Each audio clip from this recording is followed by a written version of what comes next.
Yeah, thank you so much for having me. I appreciate the invite. This is really very excited to be here to kind of talk with you a little bit about brain injury and how, how common it is for folks that are in recovery and just hopefully give you some different things, um, you know, at your disposal for your clients. But again, my name is Jeremy. I'm the outreach coordinator for traumatic brain injury services, which we are under the Center for Excellence in Disabilities here at WVU. Um, I'll get a little bit more information about our program toward the end of the presentation, but um, yeah, we'll go ahead and get started. So if I can, there we go. So the biggest reason why I'm here, I know maybe wondering why, brain injury, substance use is a topic, but there's a study, a handful of years back, but folks with brain injuries are 11 times more likely to die of an overdose than those in the non-brain injured population. So I think that's just a great way to like get that started, right? So if you have folks that, you know, potentially could have a brain injury, this is the biggest for the why, right? The why that we're having this conversation right now. And I hope that you can kind of see, some other ways that hopefully help your clients and throughout this process today. But this is the starting point and the why that we want to do this, right? So you're probably wondering how common are brain injuries. In fact, within recovery facilities, we do traumatic brain injury screening, which we'll go over in a little bit. But over the last 3.5 years, I guess now, but we've screened about 1,800 individuals for traumatic brain injury. We screen in like all the recovery point facilities in the southern part of the state, some various ones as well. But out of the 1,800 we've screened, over 1,000 of those individuals have screened positive for a possible traumatic brain injury. So at least half, the individuals you're potentially serving, has had some sort of a has had a brain injury in the past. So that is something that we talk about a lot when we are talking about partners, but I just think that's such a huge number from the folks that you're serving. And hopefully, we can get some more information on it today. Um, to kind of keep on that trend, there's this birth cohort. This is a older study, but we always like to quote it because I think it's so interesting. So they follow these birth cohort, these individuals from birth all the way to they're 25 years old. And what they found, if they are hospitalized with their first traumatic brain injury before the age of 6, they have a 3 times more likelihood that they're going to be diagnosed with either alcohol or drug dependence by their mid-20s. By their mid-20s, 25 is roughly where your brain stops developing. So, and then again at 16 and 21, there's also about 3 times more likelihood that they might be diagnosed with that drug dependence as well. So again, the ages before 6 and under, that's usually a pretty common like direction for head injuries for children, just because of could be an abuse situation. Their necks really aren't quite strong enough to like withhold like a fall, car accidents. It could be various different things that could happen. And then when you get at 16 and 21 range, it's another pretty common age to get head injuries. Is violence. You're in sports. There are a little bit more independence through that time frame, right? So there's a lot more activity, maybe more risk-taking activity through that time as well. So to really get an understanding, what is a brain injury? CDC defines that as a disruption in normal brain function. So that can be caused by a bump, blow, or jolt to the head, or a penetrating head injury, which a penetrating head injury in this case would be like a gunshot wound, for example. So how we usually kind of say it's usually due to an external force, right? Is how we describe an externally forced brain injury, a head injury. This is a nice big picture of the brain that you can see. Um, I'm not going to go over every single little thing on here, but I just want you to kind of focus most of the attention on the frontal lobe. You can just see the size. It's the largest lobe of the brain, but is also the most commonly injured lobe as well. But if you think of someone that is in recovery and you see all those different tasks and all the things that's in charge of, you can see how some, frontal lobe injury could potentially impact someone in that recovery process. So all of their attention, concentration, decision making, your impulse control, emotional control, organization, all that stuff is kind of housed in that frontal lobe. So just kind of keep that in mind, as we go through some of that. In West Virginia, we have a needs assessment that we do every year. It's like a 3-year aggregate. We just closed it, but just about causes and brain injury was, I know it's not pertinent to the information today or like as a whole, but I really kind of want to put it in here because it's interesting because I'll go over in a little bit different causes for those that are in recovery. But vehicle accidents are number one in West Virginia, according to our numbers. Falls actually is the nationally the number one cause, but it's just interesting. The numbers we have, falls is actually number two. And you kind of go down, but if you notice, like most of these are due to some sort of like a tire, they're on a wheel, some sort of vehicle accidents, ATV off-road accidents, motorcycle accidents. So there's a lot of different causes, obviously. All right, so symptom-wise, I like to think of clusters, right? So there's physical symptoms of how a person's feeling physically, cognitive, about how, the ability for someone to think, and obviously the emotional and behavioral ones. So if there's anyone here that's had a head injury or concussion, brain injury, you can just see some of those physical symptoms they could potentially have. And not every single person is going to have every single one of these symptoms, right? There's going to be a combination of some of these. They might have more of one, only a little bit of the other. But depending on the environment they're in, it could kind of dictate, an increase in one or might lower the other one, that type of thing. But headache is going to be your biggest one, and fatigue is very common as well. But if you think about light sensitivity, noise sensitivity for someone that already has like a persisting headache, you could see how, it could potentially impact someone's cognition, right? If you just have that light sensitivity in itself, you might be looking at the screen right now. If the brightness is turned up, right, that could potentially impact someone, ability to think, right, or an inability to memorize or not memorize, but learn something new or focus. But then if you have all those symptoms combined from an emotional standpoint, you might have, an emotional reaction that is not common for that individual. So, and we'll talk a little bit more about anxiety and depression in a bit, but for the example, if someone has higher anxiety due to the fact they might not be learning appropriately or they're worrying about a meeting tomorrow or whatever it might be, they're going to be probably staying up a little later because they have trouble falling asleep, right? Have a little bit more trouble shutting down, right? So then it's kind of a cycle, right? That they can kind of get themselves into. This is more of like just how they're broken down, how they're visualized in this classroom setting. I use this slide when I do presentations for like school nurses, but I think it goes hand in hand with pretty much work or even someone in recovery. So the physical symptoms, kind of what it looks like on that end, difficulty tolerating loud or overwhelming environments, difficulty tolerating computer screens, bright lights, like we just mentioned. From the cognition side, difficulties paying attention in class, and just trouble focusing, right? And then when you get to the emotional stuff, it kind of looks like, difficulty controlling emotions at school, becoming more easily frustrated, and then the sleep and energy is just more drowsiness and needing to take more breaks. So those are just kind of different ways you could see it from the outside in, right? Because those are something that sometimes we can visualize someone experiencing that rather than the individual you're experiencing, because it's such an invisible injury that, it's hard for us to know exactly what they're feeling like. But those are some things that we can maybe be able to recognize.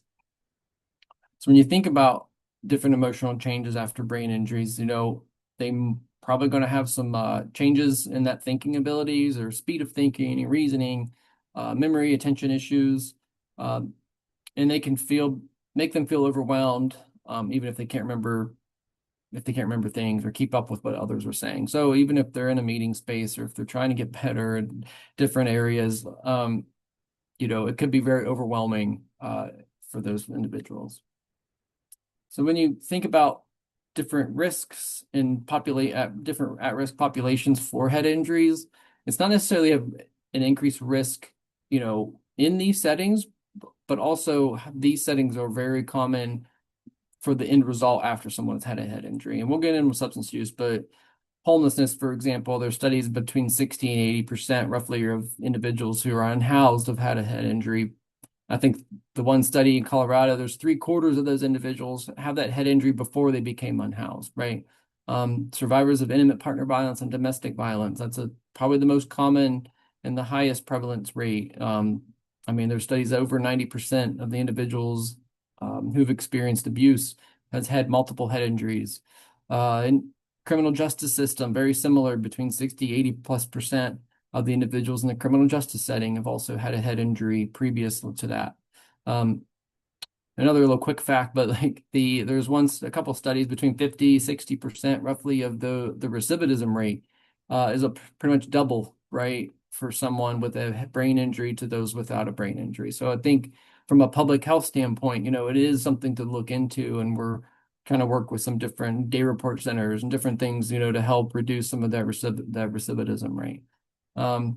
Impoverished and rural communities, of course, very common. Just if they're unable to work, right, they're going to probably live in poverty just because of that. Salary range is not going to be as high, right? So then that could potentially lead to the homeless side. I know it's so interconnected.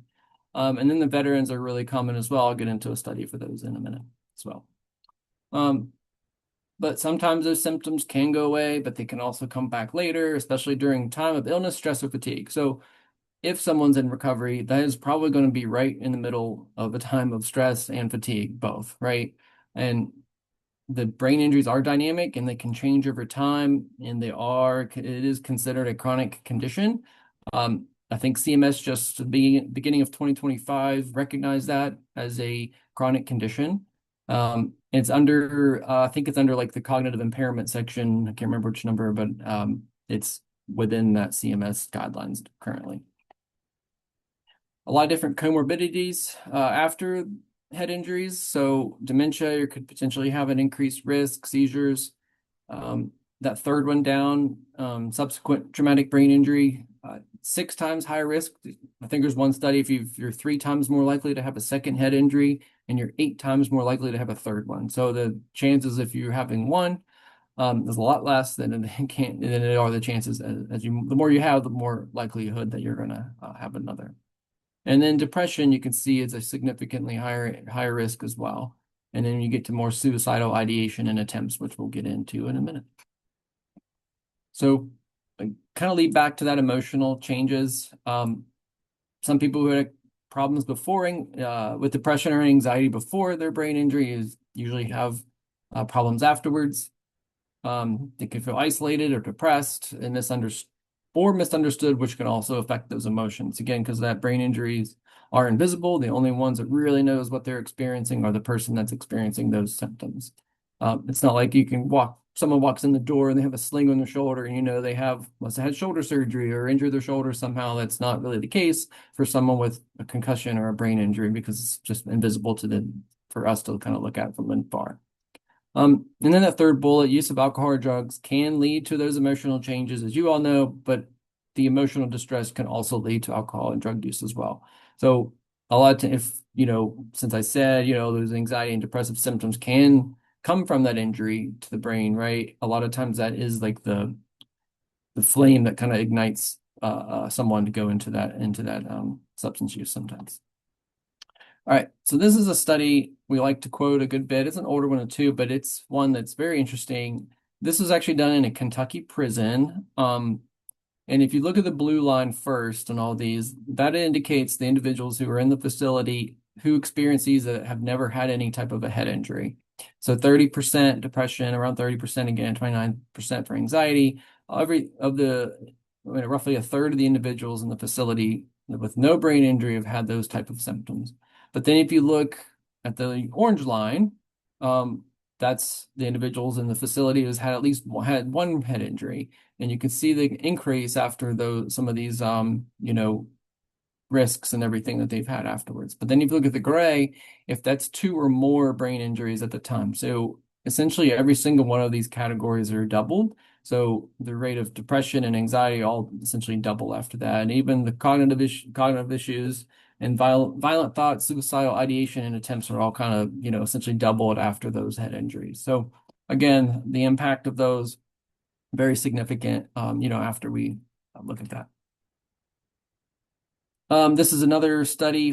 This is regarding veterans and head injuries. This is a study a couple years ago that came out. They studied suicide rates is what they were studying in this one. But you can see again on the screen that, anxiety and PTSD are pretty much doubled After that, alcohol use is an increase, but that little one on the right-hand corner where it says substance use, um, it it is 100% increase is what it says before and after the head injury, but that's one of the more mighty ones. So when you combine a brain injury with a new onset use of substance use disorder, particularly in the veteran population, the time to suicide rate was almost 64% faster than those without the brain injury, right? So the brain injury again just adds another layer of, um, risk, right? Risk involved whenever we're talking about some of these mental health deficits. So when you look at SUD and brain injury again, there's just a big greater disconnect between their intention to change behavior and actually successfully changing that behavior. So a lot of times folks with brain injury are going to be more likely to discontinue that treatment and often been characterized as non-compliant. So I'm sure everyone in here has probably had an individual who you would probably categorize as non-compliant, right? And who knows, brain injury could have been involved or not, but the fact that we hopefully would give you a resource to maybe identify those individuals so you kind of know right off the hand, who those individuals could be. From a cognitive impairment, again, they might affect their communication or their learning style, so making those group trainings a little bit more difficult. And that second bullet is just a fancier way of saying, that misinterpretation of neurological problems undermine treatment relationships, which is essentially just means not being brain injury informed, right? So not knowing the individual has a brain injury could potentially, undermine some of that relationship building that you're going to be needing with the client. All right. So from a research side of things, we did this poster not too long ago, a year or two ago, roughly, with Recovery Point down in the southern part of the state. So like I mentioned, we screened all the individuals there at intake for head injuries. So just to keep in mind, to preface this study, all these subjects, or all the subjects, but all the results are only from the ones who've screened positive. So we talked about causes a little bit ago, but the cause of head injury, vehicle accidents are still the highest. But number two is from a significantly higher standpoint is violence, right? And I think most of their, if I'm not mistaken, most of their referrals are coming from the criminal justice setting. So it's just kind of interesting to see that the violence is so high up from the cause. And falls looks like number 4 on this, when falls is actually number 1 nationally, when we're speaking of just causes of brain injury as a whole. On the left side of the screen, you'll see this. It's called triggers, that this is something that from their ASAM, their mental health assessment that they do. But the top thing is difficulty dealing with feelings, right? And that's the first thing. Again, these are the only ones that screen positive, but mental health is the top trigger to use according to these individuals. Additionally, on the left-hand side, you're going to see the different types of substances that these individuals have used. Again, it's really interesting to see methamphetamine is actually higher than alcohol, but then there's a big gap between alcohol and cocaine. So again, it'd be really interesting to see what folks who screen negative for brain injury are, and just compare and contrast to see if there's a trend one way or the other. We do have about 1 or 2 months of data for that, but it's not enough to actually run anything, like this. So I just thought that was really interesting. I wanted to kind of put that in there because I'm sure some of this might make sense to you all too, due to the frequency of those. And then the negative impacts on functions, relationships, legal matters, finances, and again, mental health is up there as well. So when you put these two together, brain injury and substance use, you could just see that there's going to be some sort of cognition or cognitive impairment between that, but just how much each is interconnected with the other, right? Both of them have some sort of risk-taking behavior, and both have some poor resources, potentially, and unmet needs they might have in not necessarily the community, but maybe the environment that they're in at home or with a partner or, with family members, whatever it might be. There always going to be some of those unmet needs in that space. But I just wanted to kind of, it's a neat little graphic, so we wanted to kind of put that in there, particularly in that cognition piece. All right, so how do we help? Biggest thing is we want to identify the individuals, right? That's going to be, how are we supposed to know? How are you supposed to know as clinicians, case managers, whatever it might be, if the individual has a head injury, right? We want to be able to identify them. We want to help. We want to accommodate them with different symptom strategies, and we want to adjust a meeting structure if that's the space that they're in. And then we want to refer, obviously, to the appropriate resources after that. So if y'all have your phones handy, or I can maybe put it in the chat. If you have your phones handy, you can do it on their phone, but let me see if I can put this in the chat. Of course not. All right, sorry, I'll leave it still. If everyone uses your phone, you can complete the brain injury screening tool itself.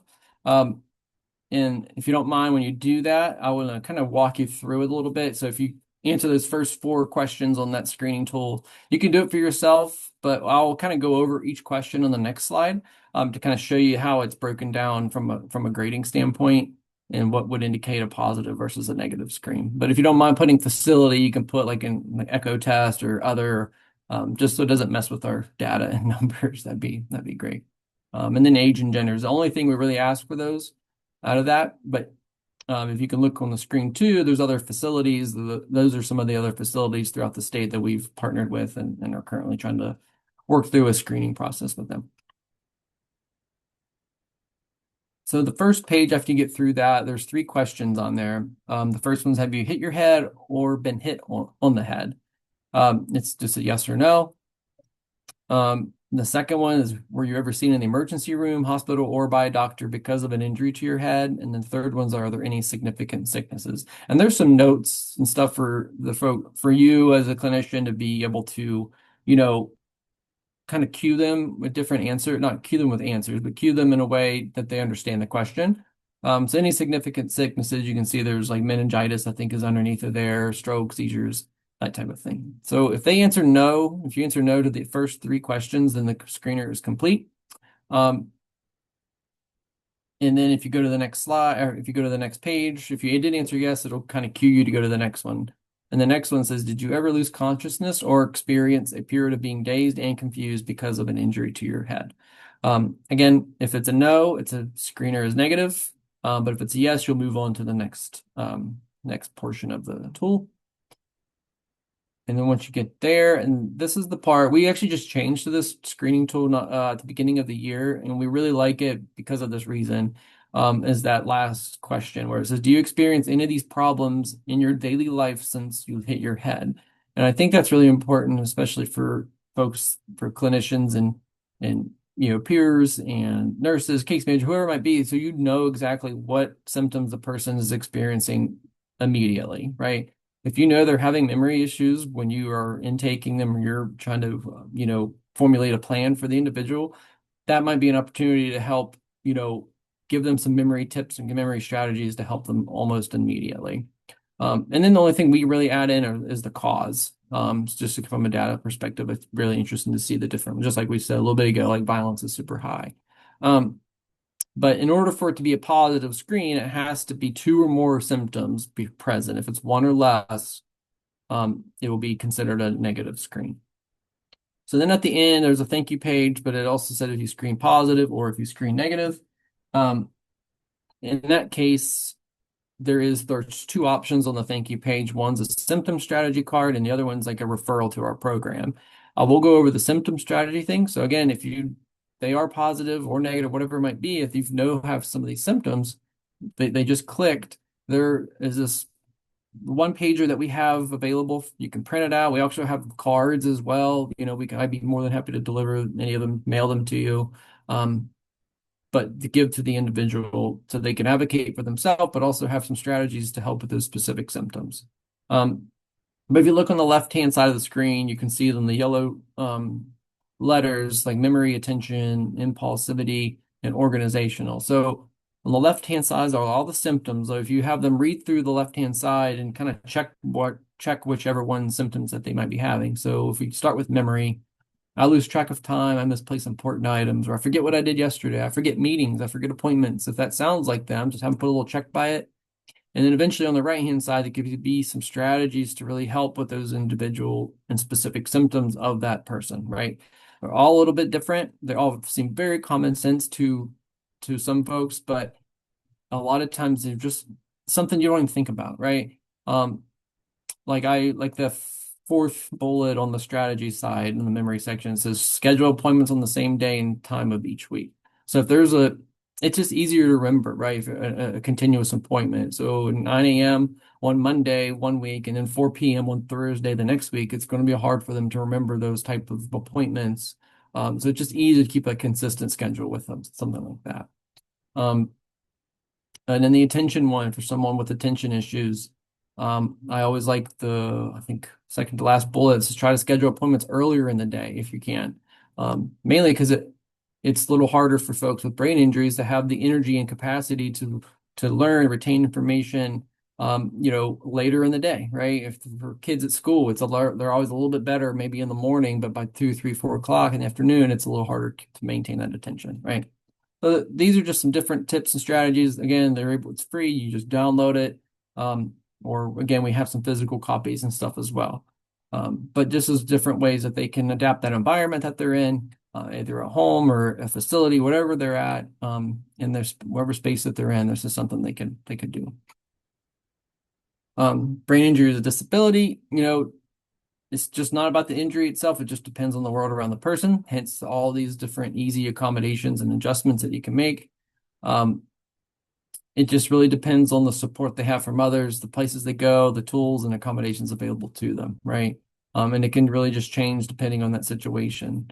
And then, SAMHSA is a big proponent and advocate behind brain injury and substance use disorder. This is a resource you can look up. It says 2021. That's just like a screen grab I took last year sometime, but they do address brain injury within this field as well. There's different ways to adapt group therapy, name tags, right? If they have memory issues, how anxious would someone be going into a group setting and not remember the group, who's ever running the group and some of their colleagues that's in that same area, right? Limit the group to 5 or 6 participants. So again, just reducing that stimulation. In that environment, maybe dim the lights a little bit, right? Especially if you already did the symptom questionnaire, right? If they have light sensitivity, you should know that, right? We should know that initially and be able to help accommodate that from that point. Mindfulness activities, make sure we have guidelines. I think the last 4 extremely important is to provide a summary of the previous group, outline the goals for the group that we're in, right? It's a meeting that we're in, and then make them interactive and build in this time for breaks. Breaks are extremely important to kind of reset a little bit, and then provide a summary at the end. So those are just some. I know a lot of these are in that SAMHSA document, but I just want to put them in a handful in this one slide. Communicating with someone with a brain injury, and again, these seem very, very common sense a lot of times, but a lot of times it's something we don't really think about either, right? Give individual space. I know I'm not a big fan of a face talker, right? And I think it can be overwhelming for folks as well, with a head injury, just to kind of maintain some different space between that. Make sure they're comfortable sitting down, reduce distractions and noise from televisions or radios. So make sure we're, reducing that level of distraction so they're cognitively and can be a little bit more present and focused on the task at hand. Make sure you get their attention before you speak. Speak slowly, simply, and clearly. Use short sentences. Try to stay on one subject at a time, right? Avoid jumping from one to the other. And one I want to kind of touch on is that one on the right-hand side. It says, talk about subjects that are area of personal nature or specific interest to the person. So I'll give you a quick example. My background is in athletic training and physical therapy. I was an athletic trainer, the person that runs on the field, right? After someone gets hurt in a football game. That's what I did in a past life. And but during the day, I would work at a clinic, a physical therapy clinic. I would be able to treat injuries, but treat individuals with concussion, head injuries, whatever it might be. And I had a patient once. He was a coal miner. He liked to fish. He liked to hunt, and he was in a wheelchair after his head injury that he was sustained in the coal mine. I'm obviously not a coal miner. I'm not really a hunter. I don't really. I mean, I get bored fishing, right? There's certain things that I was having a hard time connecting him with until one day he came in with a Pittsburgh Steeler hat on, right? So we just talk about. Then I like to, obviously it was as an athletic training background. I can talk football all day. So we talked just a little bit about something of personal nature, about football, or about Mountaineers, whatever it might be, just to kind of connect with them. And then just all of a sudden, like he opened up a little bit more to me. And I think it goes to staying, I'm gonna in the bottom left-hand corner, it kind of goes with that one, where include them in the conversations, include them in the plan that you have, right? Instead of isolating them and talking separately. I think having them included in what you're going to be doing throughout the day or through the treatment process or whatever it might be, is a really, really good connection that you could have. Let's see if there's any other ones. Allow for rest periods. We talked about that already. Reduce stimulation and the activity when they're tired. And then just overall, just body language. Make sure they're interested and attentive. All right, those are just a handful. I ran really quick about some communication tips, but I just want to go over our program and how we can help and how we've helped serve some individuals who are also going through something, in the recovery space. So we are the lead agency for coordination of services in West Virginia for individuals with brain injury. So a lot of states have like a brain injury association, right? We are kind of serve as the state's lead agency for a lot of those same things. We are 100% free program for anybody in the state that has a brain injury, and they have to have medical documentation of the traumatic brain injury. And I'll tell you why in a second, but the biggest reason they have to have documentation and live in the state. The biggest part of the program is that we provide resource coordination and navigation. That's through our social workers. Excuse me, we have 5 social workers that are statewide. They're kind of indicated on the screen, but the difference in different regions of which social worker is in charge of. But the biggest thing that they do is they do a social needs assessment with the individual and just dig in and find out what exactly the needs are. I know that sounds very broad, but if they need some sort of a therapy, if they need speech therapy or cognitive based therapy, occupational therapy, they're going to be able to link that individual with that appropriate resource. Or if they need neurology or a neuropsych assessment, we're able to schedule and pay for neuropsychological evaluations through the grant. So we're able to do that as well. So like they're the ones that are going to really get to know the individual and the client, and really dig in and really figure out what those needs are for the individual. Like I say, we're like the middleman between like injury and resources, and that's kind of where we fit. I talked about neuropsychs. We schedule and pay for those throughout the state. We have different contracts throughout the state. So hopefully transportation is always an issue. So hopefully we're able to make that work. A big reason why we need medical documentation is because we have a financial assistance piece of our program. It's a pay of last resort. It's called Funds for You. It's funded through the state Bureau for Behavioral Health, Department of Human Services. It can help with multiple different things. Past medical bills, medical dental vision services, different home modifications, different therapies. But the biggest thing that we've utilized the funding for, particularly in the recovery and substance use space, is graduates from Recovery Point, for example, have accessed this funding for a down payment, for an apartment after they've graduated the program, right? Or if there's job training or job coaching, a lot of that funding can go towards something like that. They could use it for new tires for a car. They could use it for their tuition or whatever it might be, court fees. We've had them used for that as well. So like there's a lot of fluidity with those. And again, the social workers are the superstars of the program. They're the ones that really hammer in and figure out what they need. And of course, we have some support groups, a statewide virtual TBI support group, caregiver, and then some regional-based support groups as well. A couple different ways to make a referral. I'll put the links in the chat after I'm done sharing my screen. And there's a toll-free number you can call as well. If you don't mind doing a quick little survey, that'd be amazing. I think it asks at the end if you're interested in some sort of a more screening information about brain injury screening, get it implemented in certain facilities. I'd be more than happy to reach out if you put your email at the end, and I will leave it open for questions. So thanks so much for having me.